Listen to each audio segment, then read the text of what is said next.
So first of all, you did an excellent job of introducing me. My name is Ivor Mullema. I work as an archaeologist for the underwater section at the Florida Bureau of Archaeological Research, which falls under the Division of Historical Resources. And I'll just let you know what we're going to be talking about today. So first, I'm going to cover what is the... Can you guys all hear me through the speakers? I'm sorry. First, I'm going to give you a brief synopsis of what the Bureau of Archaeological Research is and does. Then we're going to be talking a little bit about the history of Dog Island. It's going to be much more general than what Tamara here did. Tamara? I'm sorry. Just this, it's the Dutch language barrier. A brief general history of Dog Island. We're going to be talking about the archaeology of Dog Island, both on the island itself and a little bit offshore.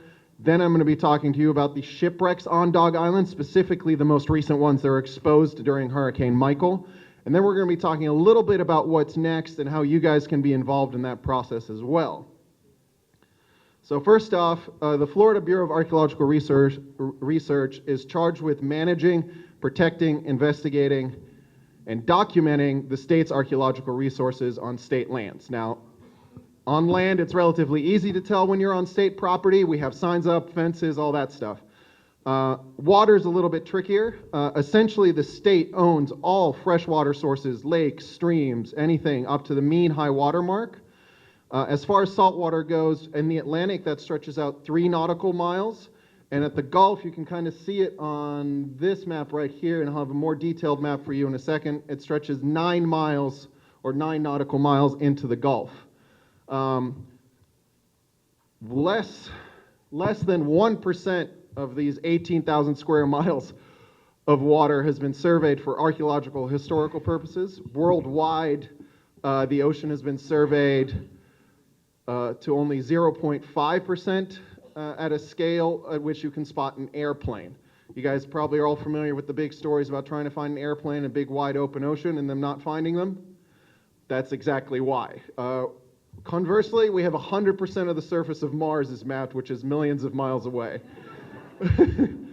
So that should give you an idea about what's out there, and you can kind of imagine what else might still be out there. And that's why events like Hurricane Michael, they while they do wreak destruction and stuff, they do open up some new historical resources for us underwater all the time. There's things that happen down in the Keys.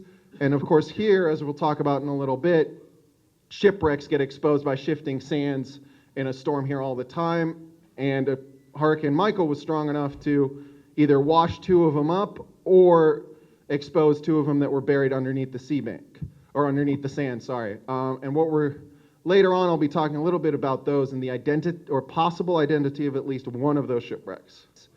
We've been familiar with Dog Island shipwrecks since the early 1990s is when they first popped up in the archaeological record. Obviously, you guys probably know of a few more or a little bit more familiar with some other ones as well in the region. This one right here is one that we have very originally named Dog Island Shipwreck number 3. It sits on the Gulf shore of the island, and all that was exposed here, it's 2 frames. So you can see one here, and then one in the background, and you can kind of make out a small tracing of them going towards the bow up front there. This one actually has a drift bolt going through the frame. This is all that was exposed in February of 2013 when we went out there. And to give you an idea of the dynamic environment that's out there, just after Thanksgiving in 2017, this was totally exposed and 6 feet of sand was missing, and you could see a complete keel structure with a bow structure as well. So that's just to give you an idea of in a few months what can happen. That was exposed after a smaller storm just before Thanksgiving that only lasted about a day or so. So Dog Island, as you guys are probably familiar with, is directly south of Carabel. To give you guys a little bit of geography, I'll refer to this as the west end, and that is the east end. If you hear me talk about the St. George Sound, that's this body of water right here between Dog Island and St. George. If you hear me talk about Ballast Cove, that's this cove right here. This is Shipping Cove. Ballast Cove is so named because in the time of trade, as she mentioned earlier, that's where ships could go and offload some ballast. So we have a number of documented ballast piles there. Shipping Cove is where 3, now potentially 4 or 5 shipwrecks are located near. It is a true barrier island of sand and some sea scrubs and some occasional pine. It does have a shifting geography that this picture notates very well. So this picture is a georectified image of historical maps. They're overlaid to show the shifting position of Dog Island. It goes from 1900 to 2013. 1900 is in the dark gray, and you can kind of make out a few of the patches about right there. There's a gray patch, and there's a gray patch. But if you pay attention to the pink that overlays it all, you can tell that the island has gradually shifted north or towards the mainland and has stretched out from east to west. It's grown considerably on the west end here and has also eked out a little bit on the east end over here. Now the coves have remained relatively stable, but the strips of land separating the coves from the Gulf have narrowed considerably. Now, what this means for archaeologists is that shifting sands means re-exposure or exposure of new shipwrecks or old shipwrecks all the time. Beyond preservation strategies, that also means that we're finding new stuff all the time. Hurricane Michael is an extreme example of this. The shipwreck I talked about a little bit before is a less extreme example. But it's happening all the time, and it could be happening underwater as well, not just on the island. This is very important for when we do remote sensing surveys. Some of that stuff only shows us what's on the seafloor, and some of it shows us what's on the bottom. So we've got to take all of these things into account when we do archaeology around the islands. Hurricanes are a big factor and a big impact on the island. Again, most recent example is Hurricane Michael. Other ones like the 1899 hurricane that was mentioned earlier wrecked 9 vessels on Dog Island alone and 20 vessels in the direct region. So brief history of Dog Island. I will start off with the prehistoric stuff just very briefly. There has been an arrowhead found on the island that indicates habitation up to 8,000 years ago in the Archaic period. We have one dugout canoe that was found, along with several lithic scatters that have been dated to more recently, say about 1,500 to 2,000 years ago. After the discovery, or I should say exploration of Florida by Ponce de Leon in the early 1500s, Dog Island existed much more on the periphery of colonial empires. There was no direct settlement here in the region immediately, and there was no interaction in the waters here other than the occasional ship passing through. Now, that doesn't mean that ships weren't aware of it or that captains hadn't documented it. It's just simply we don't have the record stating that they had done so. By the early 1700s, the French have set up a colony in New Orleans and in Alabama at Mobile Bay, and they're encroaching on Spanish lands in the Panhandle. Now, what that means is that all of a sudden this region becomes very important and strategic for competing colonial powers. This also means that it's much more important to know what's out there. Before that, the Spanish claimed it and they said that's ours, and they didn't really bat an eye after it. All of a sudden, they need to know exactly what's out there. The French, however, beat them to the punch, and we have this map showing a rough location of Dog Island right there at Ile aux Chiens, which roughly translates as Dog Island. That is the first mention, or the earliest mention that we have found of the islands or island chain by that name. Now, it's still unclear whether this French Dog Island refers to St. Vincent Island, St. George Island, or actual Dog Island, or all three because it is plural, or if it's interchangeable with one of those other names. However, it is in roughly the right position for the cartography of the time, and it is mentioned repeatedly with this name or its translated version in another language right up until the present day. Now, there's a couple wrecks that I'm going to talk about very briefly that are of historic importance and have been very well documented. The first is in 1766, Le Tigre. It's a French merchantman carrying unknown cargo that wrecked here during a storm. The shifting sands here and the reef that's just off the east end of Dog Island creates a very dangerous area for ships, especially when they don't really know what's here. The ship struck a reef. One of the owners died, and the captain survived and wrote a very well documented and still survives to this day shipwreck history or shipwreck story about his ordeal on the island. It is still unknown what it was carrying. There are some marks of manufactured goods, potentially some cotton. Other people have speculated that it was carrying tobacco. Still others have wilder theories that it was something much more valuable. But until we actually find it and can identify it, there's no way to say for certain.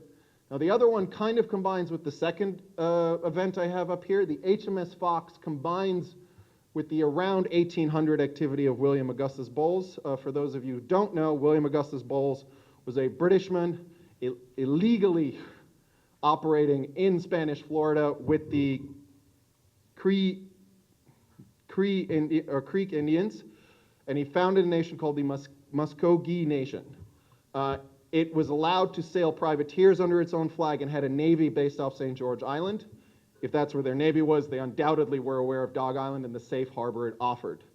A little bit earlier, in 1766, the British had documented this area when they were ceded to it by the Spanish, and they have marked the area north of Dog Island as a safe harbor for ships. This includes essentially all of Apalachicola Bay and the bay just south of Carabel. The barrier islands create a perfect little shelter for ships where they can ride out the storm. They have direct access to fresh water with the rivers and springs in the area. And if you're running low on any food, you can also replenish at one of the settlements here if you're in that much trouble. I know this firsthand. We were out on the ship at the shipwreck this past Wednesday when the Gulf was tearing it up at about 4 to 5 feet. Inside the bay, you had maybe 1 to 2 feet. Much, much more manageable in our little boat, and I can only imagine that that gets exaggerated the bigger your ship is or the earlier you're sailing.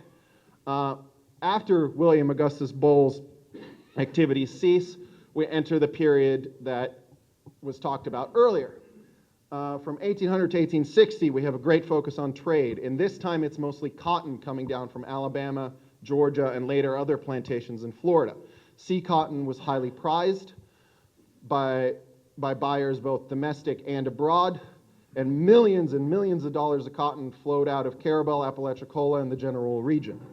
Of course, in 1861 to 1865, we enter the Civil War.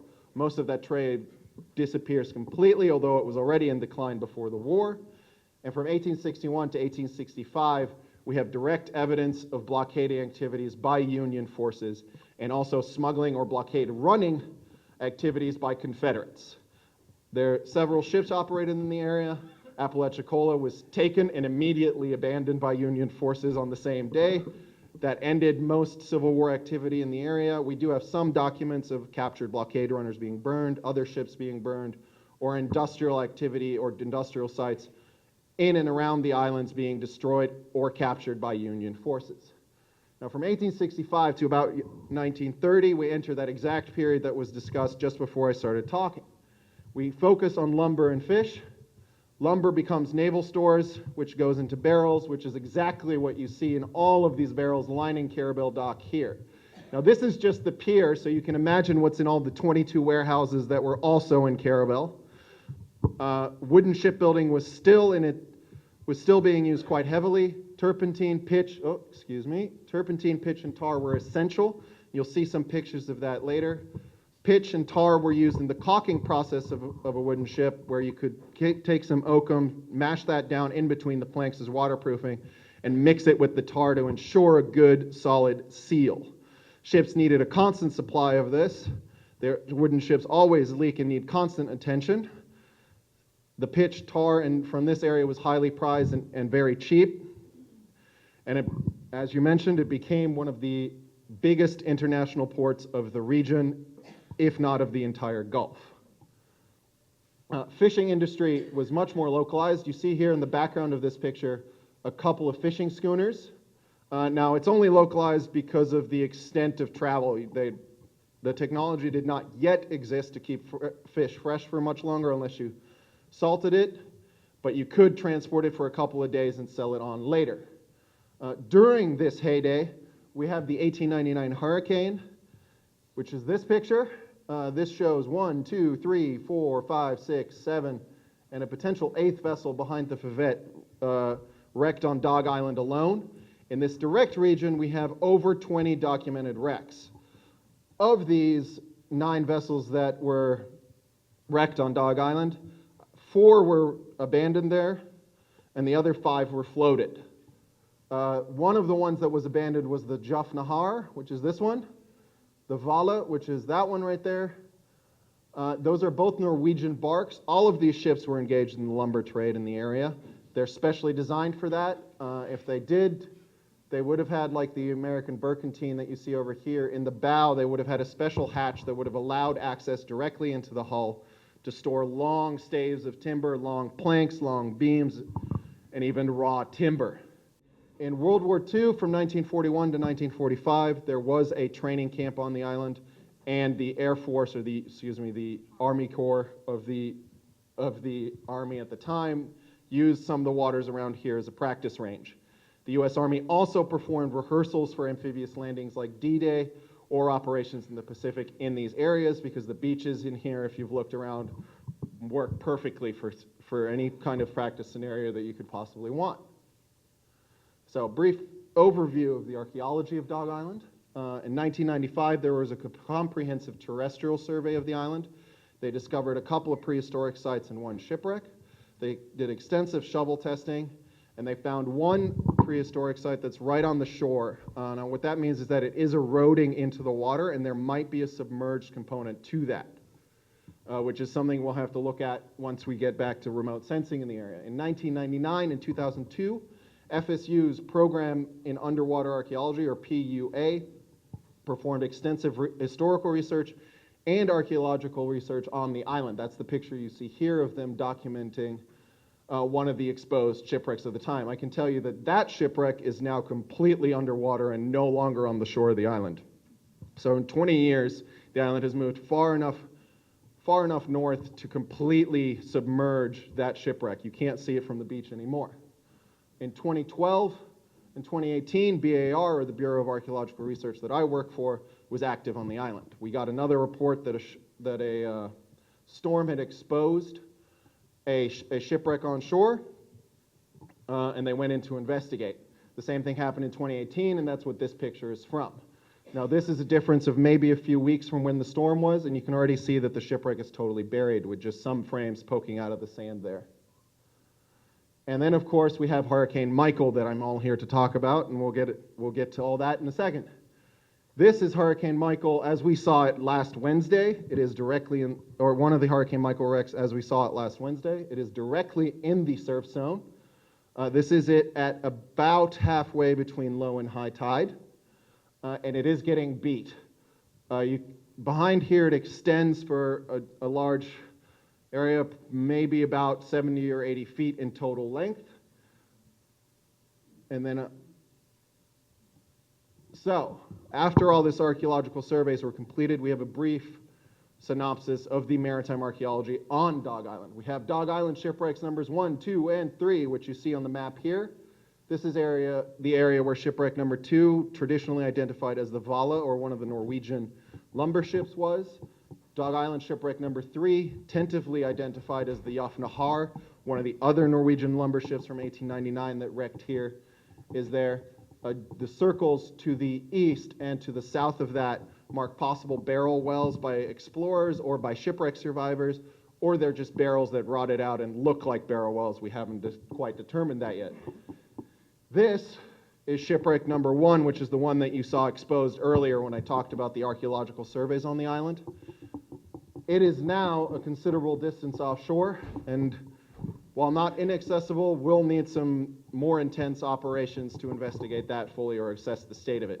We're hoping it remains relatively buried by the sand and thus stays preserved for much longer. No. So I was looking at the measurements that we took off number 3 in February of last year and the measurements that we took off the shipwreck this time.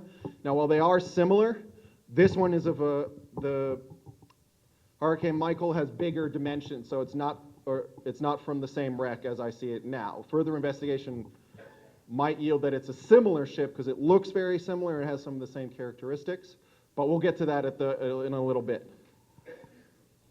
We have some shipwrecks offshore. There is at least one identified off each end of the island, and of course we have historical documents telling us that there are many more shipwrecks in the area, everything from right on Dog Island offshore in the Gulf, inshore in the Bay.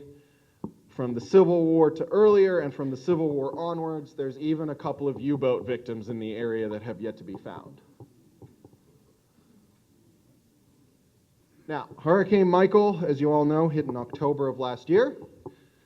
This is Dog Island in the area where the shipwrecks were found just before the hurricane came through. Note the position of this pier in relation to the line of the beach, and the line of the beach in relation to this house in particular. This is Dog Island right after Hurricane Michael came through. This is on 14th of October of last year. Now you can already see just in the north. Oh, everybody's okay? All right. So you can already see that the beach has been scoured out on the northern or bay side of the island. This pier is still in a relatively good state, but has clearly functioned as some kind of a barrier for the currents to deposit more sand on this side and scour it out on the western side. This is the bow structure that we'll see in a little bit that got exposed or washed up during the hurricane. And this, right in here at the edge of the picture, is the hull section and the possible dock or house structure that we'll be seeing in a little bit. These pictures are great for us because they allow for immediate identification. NOAA published these within a few days of the hurricane, and immediately people spotted the shipwrecks. Obviously, the people that lived on Dog Island noticed them first. We got great amount of public attention. With recovery efforts in the area, we weren't really able to go out and visit them until last Wednesday. However, before that, some of the local inhabitants here, and I'd like to in particular mention Frank Stevenson and Rod Gashi, they helped me out a great deal. They were visiting the sites, and they took some very good pictures that allow for us to create a good timeline of what these shipwrecks looked like when they were first washed up to what they look like now. This becomes important later on when I talk about what's next for the Dog Island shipwrecks. Yeah, so that's all shifting signs. The land has moved, the house has not. The house was first. All right. All right. The record on that I had said 2018. It's moved further where? Sorry. Toward the dock. Okay. Well, so that explains that, but it's still evidence of how the Dog Island sands have shifted during the hurricane to allow for the shipwrecks to become exposed. But thanks for letting me know that. As far as I know, it's impossible to tell. We have no documented cases of shipwrecks in that location. I can tell you that when we were here in February of 2018, this dock structure was visible. It did not have a hull section on it. So that, I suspect, is washed up, or it became exposed somewhere along the edge of the beach and washed up there. This, I couldn't give you a definite answer. Both are very, very possible, given the history of the island and the shifting sands. So first, we have the hull and the potential dock or house structure. This is an aerial view. Right here at the bottom, you see the large hull structure and the dock and house structure right here. And then on the top side here, you have the bow structure or shipwreck as we've been referring to it. So if you hear me say shipwreck, that's the one I'm talking about. If I say hull, this is the section I'm talking about. Now, beyond the hull and the dock structure, we also have the bow structure. This is it, as it was exposed right after the hurricane. You can see some sheeting on the bottom of the shipwreck right there. Right there. You can see something poking out of the ship here. I suspect it's one of the iron knees that we saw there last Wednesday. And you can clearly see this black stuff right here is the tar or pitch that was mentioned as part of the naval stores. Now, they put a layer of that underneath the sheeting to ensure complete waterproofing of that area of the hull. It is the part of the ship that is in the water, after all, but you can't really access it once the sheeting is on there, so you've got to put a thick coating down to ensure longevity of your investment. The sheeting would have gone all the way down the hull up to where the waterline was and potentially a little bit above. This is actually a different thing, but we're going to be talking about that in just a second. I'm just going to ask you guys, based on these shipwrecks, what are some of the other questions that archaeologists would like to answer? Now, the number one that we're all looking for is, when did the ship sink? This is answered through a mixture of historical documents and archaeological analysis of the structure of the shipwreck. We want to know when it was built. This is just as important. It gives us more of a time frame for the sinking. We want to know what the ship's purpose was. In this case, we suspect they were large lumber ships in the area. Where did the ship come from? That's a little bit harder because we need to know a definite identity before we can figure out an origin of the ship. And we want to know why the ship was there. In this case, that's also kind of answered by the purpose of the ship. If it's a lumber ship, it's most likely in the area to pick up lumber sourced from Apalachicola, Carabel, or the surrounding region. Now, initial clues, and this is part of the sheeting that we talked about earlier. It's known as Muntz metal. It's a mixture of 60% copper and 40% zinc with some traces of iron. It wasn't patented or developed until 1832, so that gives us a good timeline from where to start. Anything earlier than that, ships wouldn't have had this. So that's our cutoff point as far as historical documentation of the shipwrecks go. It replaces copper sheeting because it's almost a third of the price and does the same exact thing. Now around here you can see some of that pitch and tar. You can see some small tacks that would have held the Muntz metal in place. And you can also see a hole for a trunnel or a tree nail that would have been hammered through the hull into a frame to keep the planking in place. We also have several copper or Muntz fasteners. Now this is the best picture we could get there because a lot of the copper fasteners or exposed copper fasteners have been cut off and recovered by looters. But you can kind of see the rounded head on top of the fastener there. That indicates that it's of a later date. Advanced industrial procedures can then create standardized bolts with a rounded head that you can drive into the ship, as opposed to giving them a basically straight bar that you would hammer and see a direct flange on the fastener itself.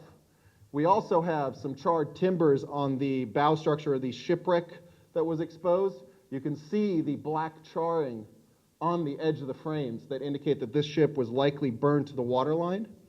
As far as my records show, none of the 1899 hurricane shipwrecks were burned to the waterline. They were simply abandoned or salvaged as much as possible. So that gives us an indication of what kind of historical record we should be looking for.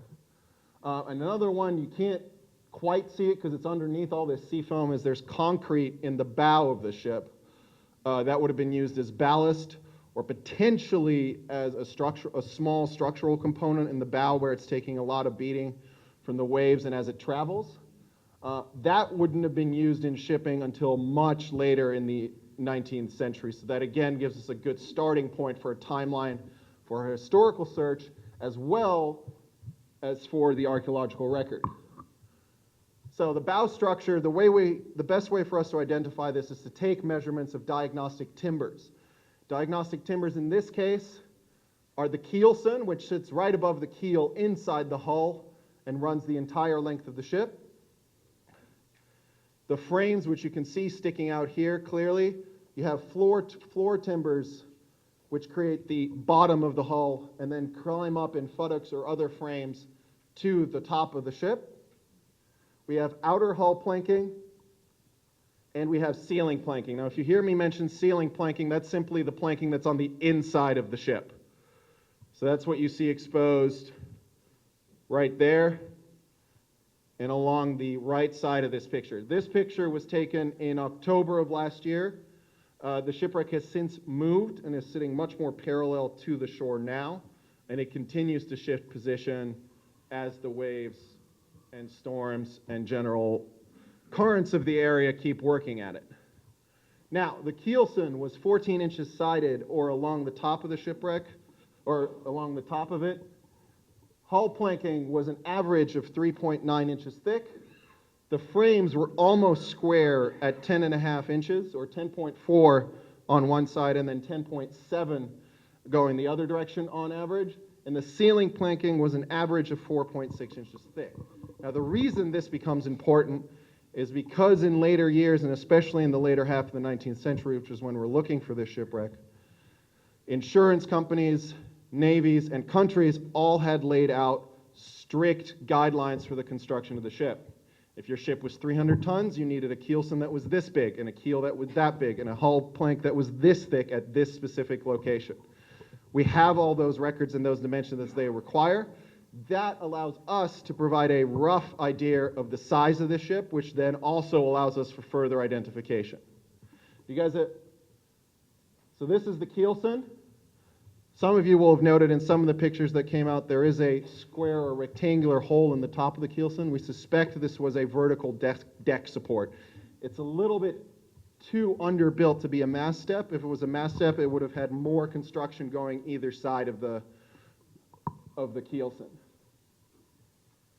These are the frames and the ceiling planking I was talking about earlier. These are the second part of the frame that comes off of the floor timber at the bottom of the ship. Now that's important to bear in mind because as the frames get higher on the ship, they also get smaller. So we need to know the position to be able to accurately identify them in the historical shipping registers and then get a good identity off the ship. Now here you see a good example of the ceiling planking in the bow. Some of it's rotted away, some of it's simply broken off, and some of it's unfortunately been cut off by visitors. These dark spots that you're seeing inside the hull were initially identified as slag, but when we were out there, it's charcoal, and we suspect that that's from the burning of the ship. Remains of the fire fell down into the hull, and with some of the iron fasteners and some of the iron knees that were there, concreted into a hard mass. It is not any form of ballast, it is simply the remains of a disaster at sea. Now, what that does mean, though, is that we do have iron knees. Only one of them was visible on site, and it's such a state that we couldn't get any accurate measurements off of it. Iron knees are like big L brackets. They sit along the inside hull of a ship and support the deck. They can go maybe a foot or two along the deck and then go all the way down to the keel if they need to. So they're quite big and quite large, but they replace large wooden timbers that would have been serving the same purpose on board. They're much lighter and allow the ship to carry more cargo, and probably most importantly for anybody owning the ship, they are much cheaper and easier to produce than waiting 20 years for an oak tree to grow in the right shape so that you could have the piece of wood that you needed to. Iron knees as well provide an indication. They didn't become commonplace on ships until after the Napoleonic Wars in 1815, and even then it's much more of a regional question. In areas like the northwest of the states, they would have potentially been less common because they had an abundance of timber there that they could still use. And in areas like Scandinavia that are also rich in timbers, they continue to use wooden ships with a smattering of iron components like knees in there, until a much later date than most other countries that had already switched over to iron hull or steel hulled ships. Now, based off of these measurements and what is known as the Register of American and Foreign Shipping of 1895, yes, sir? What were the average lengths of these ships? That depends on the tonnage and size of the ship. All of that was defined. Oh, I'm sorry. So he asked what the average length of these ships was. Now, the length of the ship, as with everything else on these ships in these later days, is very clearly outlined and defined. Some of the Norwegian ships that we saw earlier that wrecked in the 1899 hurricane were over 140 feet long and about 20 to 30 feet wide. Just to give you guys an indication of size. This, however, was identified as a larger ship. It is 600 to 700 tons.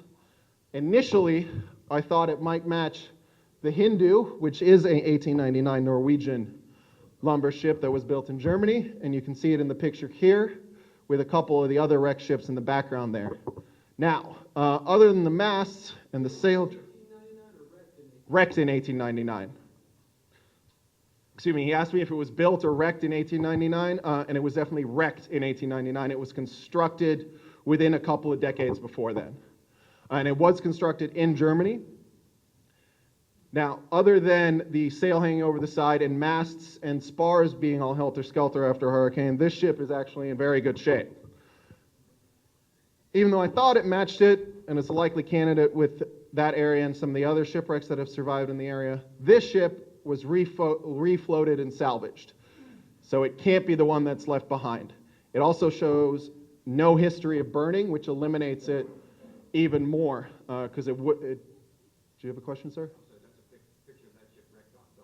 That's correct. This is the Hindu wrecked in 1899 after the hurricane on Dog Island.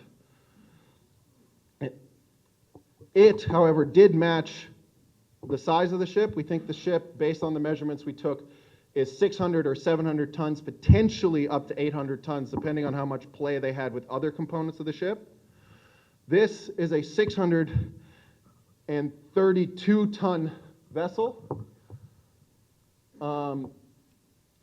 Other candidates after this one was eliminated include the Fanny Holmes that wrecked on April 8th, 1860. It was carrying cotton. It was carrying cotton, and it was a bark that was the size of 673 tons. Now that falls right smack in the middle of our identified size of the ship and matches up very nicely. It is also the only ship of its size and of the right date that I could find that had direct documentation of it burning down to the waterline. So that matches the time, it matches the technology that would have been on board, and it matches the fire incident of the wrecking of the ship that was evident on the shipwreck remains itself. What does it mean it's a bark? A bark is just a... Exactly. It's a... No, you're okay. So a ship is essentially just a big boat, right? If you talk about a bark or a ship or a schooner or anything like that, beyond that, you're really talking about the rigging and the setup of the masts. So a bark has 3 masts and has its sails configured in a specific way. Exactly. It's just, the hull would have been, you could have had the exact same hull, but you could have had it be a bark, a clipper, a schooner, anything else. It just refers to the mast configuration. Typically, with maritime archaeology, we're unable to identify it that far because the masts and the spars don't usually survive. So we have no idea of telling how the ship was rigged and identifying it to that extent. We have to rely on diagnostics from the hull, as we're doing here. And beyond that, you can change the mast and sail configuration over time on a ship. Sailors have done this for centuries. So there's no saying that if you find the masts on the shipwreck and it looks like a bark, that it might not have been a schooner or another type of ship or boat at a different time in its history. Is that particular red bark, is that what you see? That's a bark you're This is identified as a Norwegian lumber vessel. It did not provide me with the rigging. Not directly, because it has a three mast configuration, but that's the basis of almost every single sailing configuration after that. If it had more masts, I might be able to tell you a little bit more.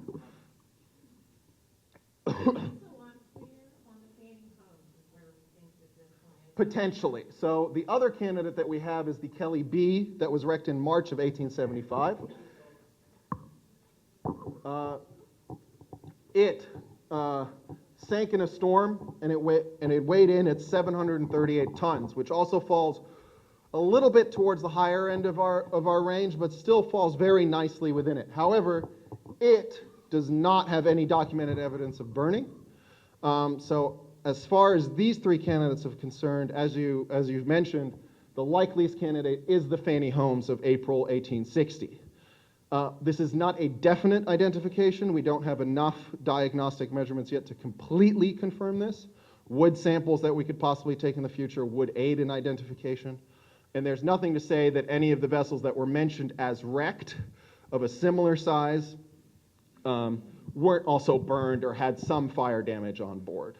But based on the evidence we have right now, this is the likeliest candidate I was able to find. Yes, sir?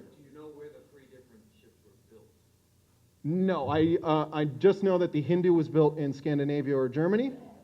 I do not have any direct records of where the Fanny Holmes or Kelly B were constructed as yet. That's our next step.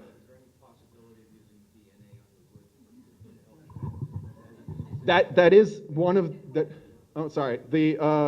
The gentleman asked if we could, if we knew where the ships were constructed.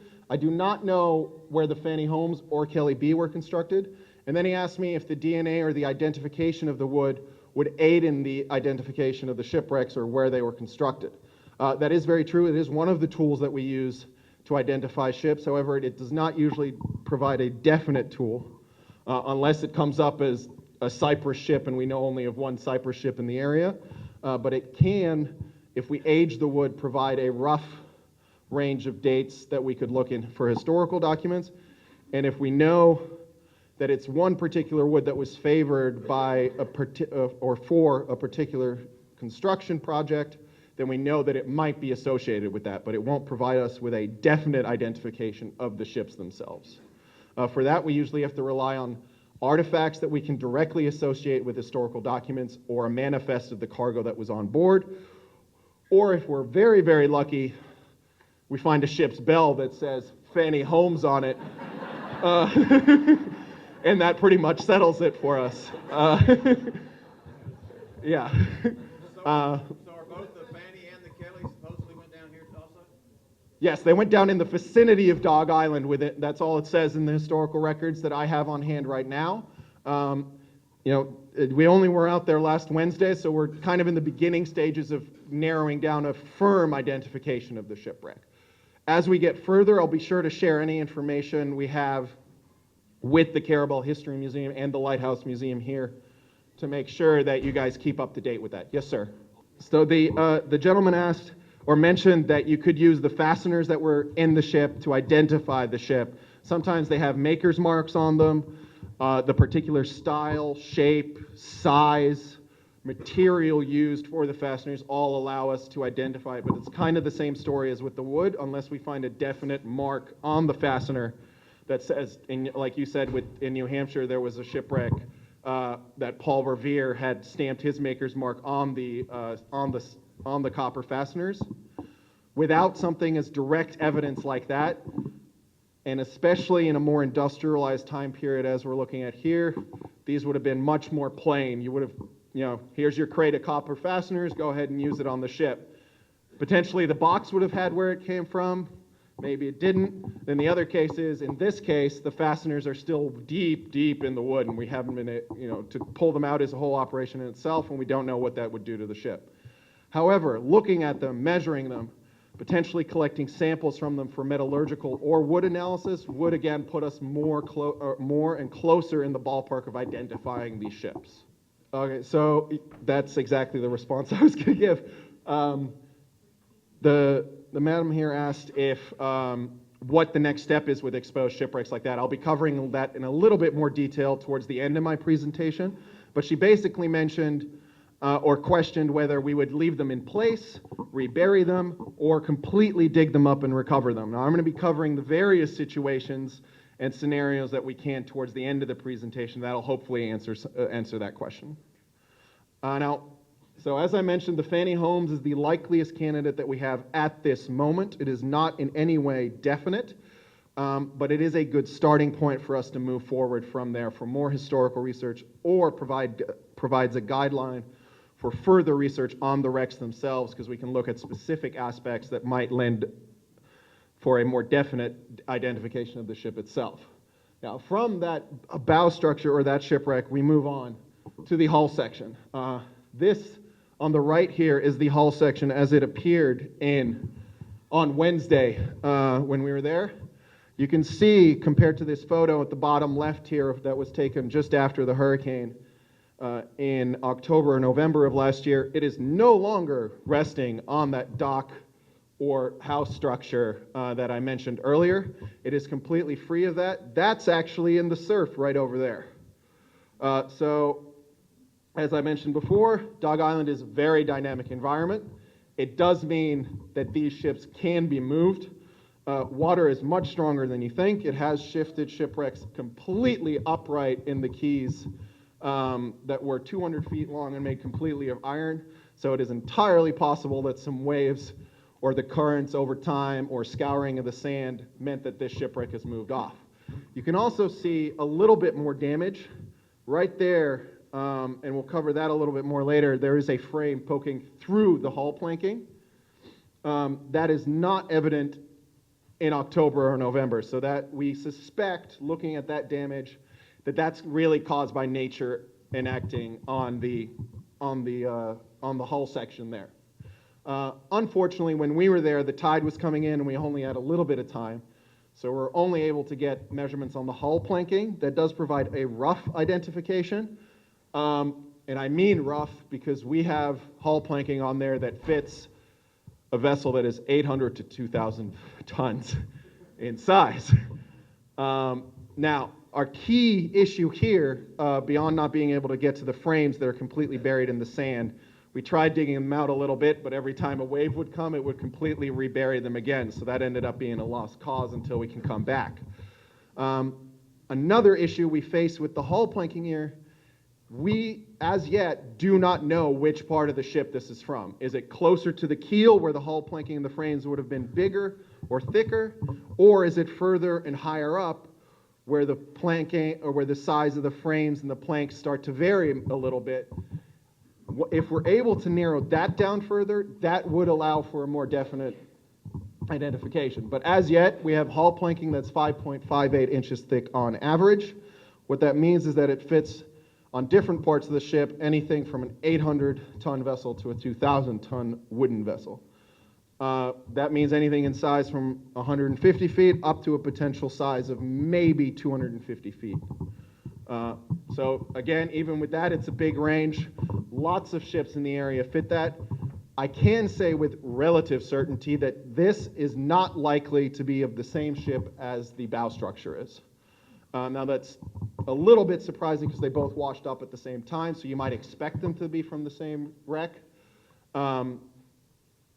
However, the difference in thickness in the hull planking denotes that they're not, but they are from the same time period. This one has some Muntz metal on it, the material that we discussed earlier that's after 1832. It also has detailed copper fasteners with a head that indicates a more industrialized production.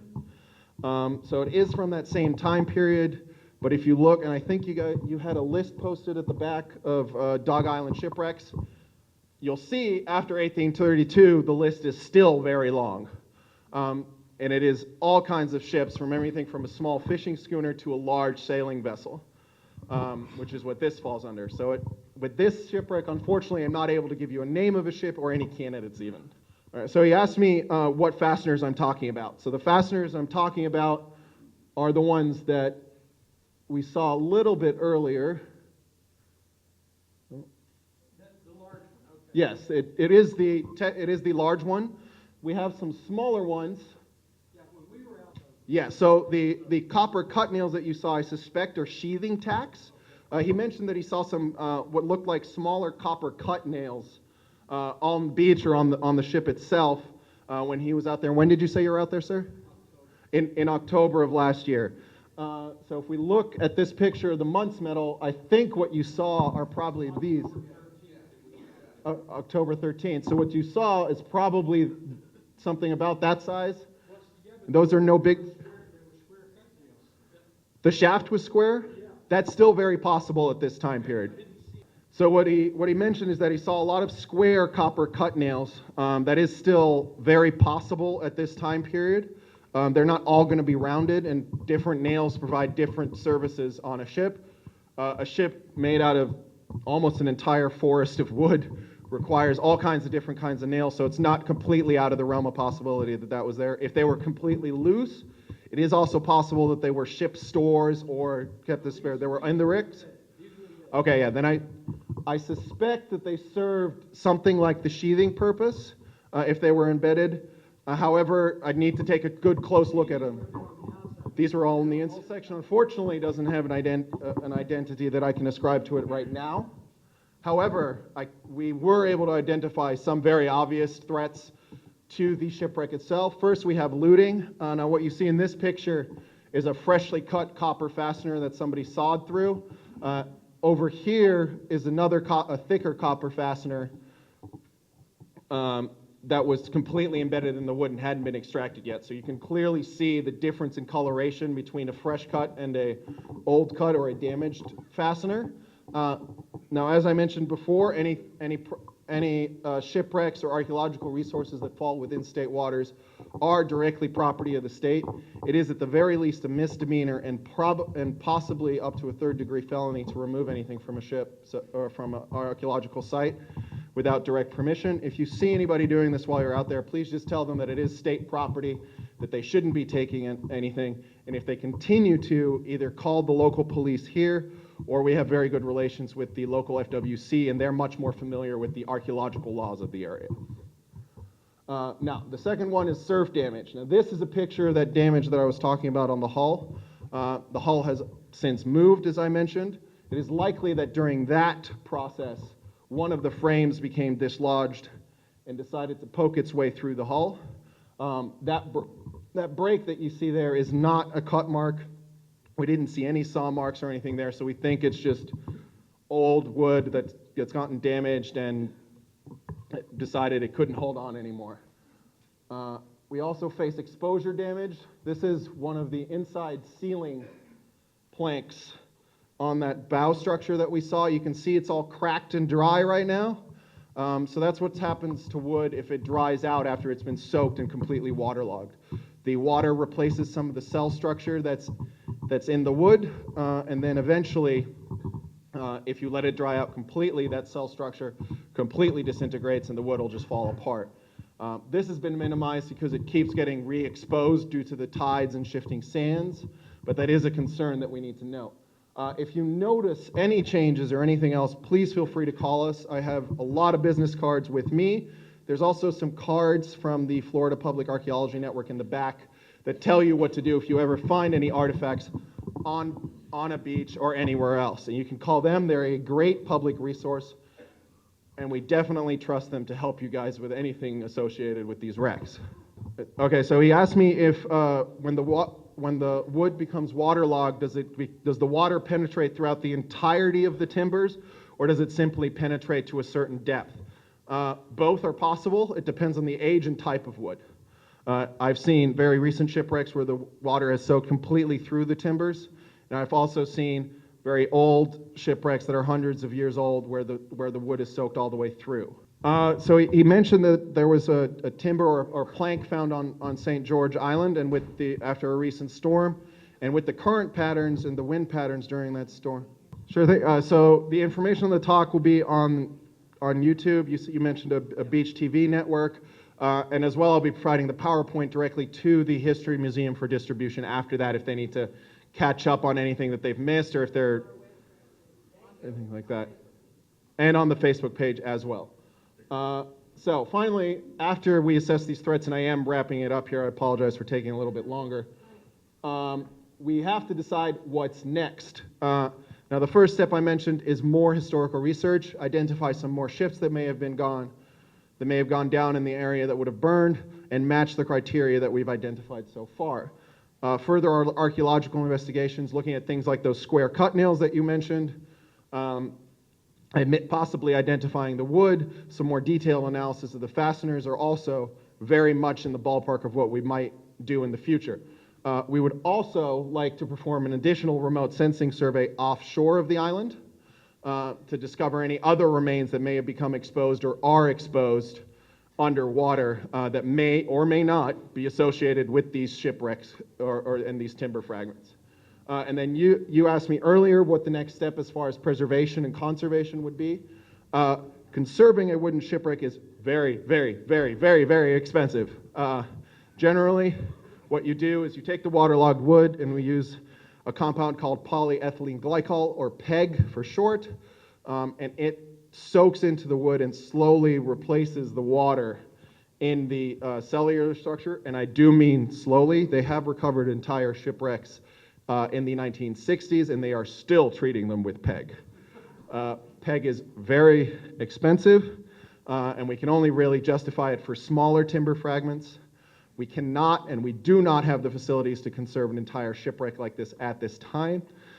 Beyond that, without a definite identification, we have to assign our resources as they are. And the best protection that we can offer it for now is to leave it in place and to protect it from looters. That'll preserve as much as we can for now.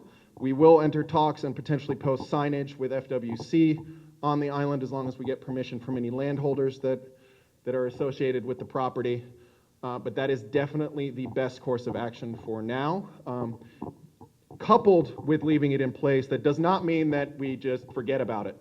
We will, every few years, hopefully, come back and reassess the wrecks for any damage or any other things that may have become exposed or anything else that may have happened. And of course, one of our most important resources for BAR, we are only 5 people, 5 underwater archaeologists for an entire 18,000 square miles of sovereign state waters.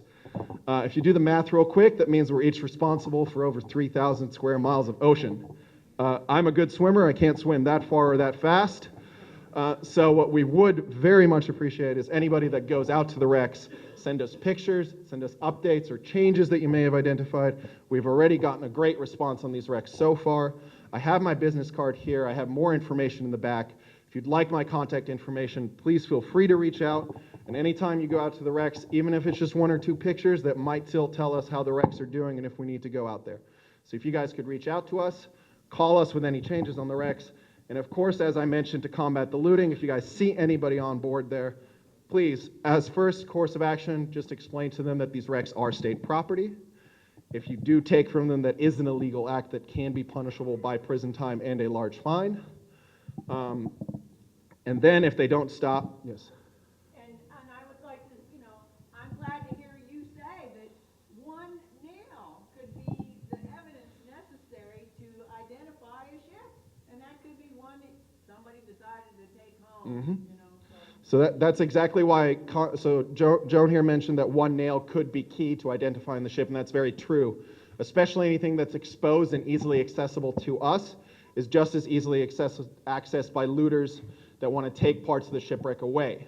And what that means is that they are destroying the archaeological record and might limit our ability to identify the site. But if you do see them, just explain to them it's state property, it's an illegal act, and if they still continue to do it, take down any information that they have, and then contact your local FWC or police officers. And then finally, to wrap up my talk, I'd just like to go through some quick acknowledgments. First, I'd like to thank the Carabel History Museum for hosting us and putting this entire event together. It has been very, very fantastic. I'd also like to thank Mr. Rod Gashi and Mr. Frank Stevenson for cooperating with me and providing me some artifacts that washed up on shore. I see one of them is in attendance here, so I'd like you all to give him a hand, please. Thank you very much. Finally, I'd also like to thank the Florida Department of State and Florida Division of Historical Resources for coming out for letting me go out to the wrecks and investigate them. Without their support, this wouldn't have been possible. And then finally, I'd just like to thank my colleague Nick Yarbrough for letting me drag him through 3-foot seas on a very small boat last Wednesday and letting me take a good look at the wrecks. Thank you very much, guys. You guys have been very fantastic crowd.